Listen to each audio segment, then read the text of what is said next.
My name is Briggs Bomba. I coordinate Trust Africa's work in Southern Africa, including in Zimbabwe. In particular, I coordinate an initiative called Zimbabwe Alliance, which is a multi-donor and civil society collaborative working to advance democracy and human rights and basically strengthen civic agents in the country.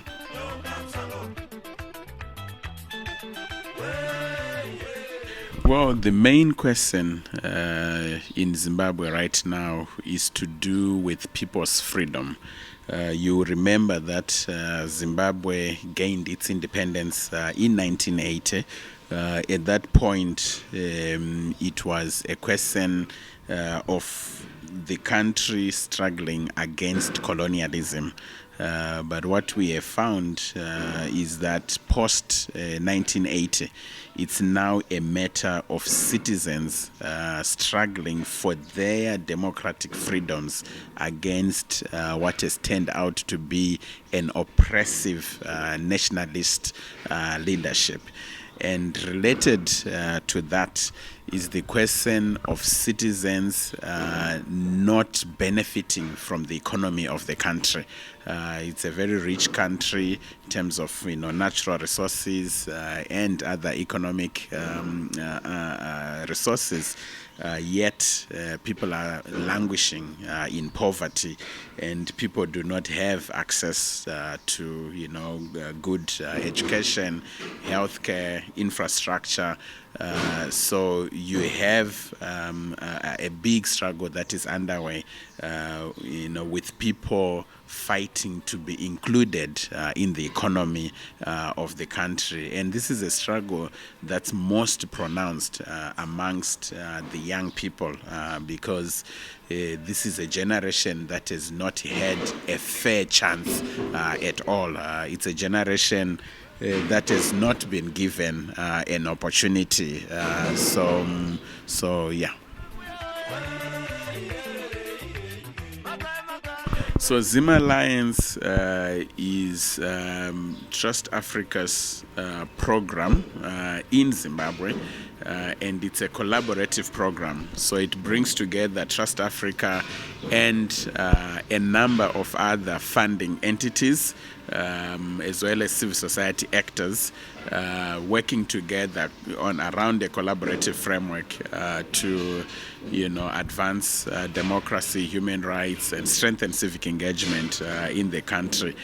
And the main work that we are doing is really to catalyze citizen agency, because we believe that the solution to the challenges in the country rests on citizens' own engagement with the day-to-day questions. So our work is really around ensuring that people have the right information in terms of civic awareness, ensuring that people can come together. So we facilitate a lot of convenings.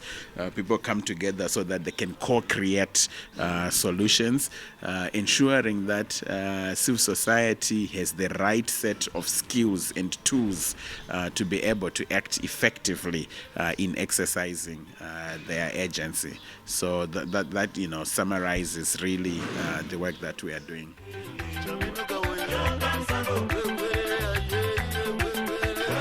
What we have learned from history is that any struggle for social change depends a lot on support that comes from outside.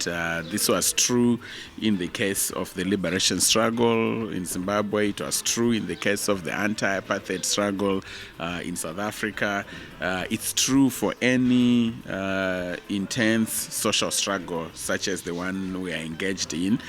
So our expectation is really that we continue to sustain that historical tradition of people standing with each other across borders.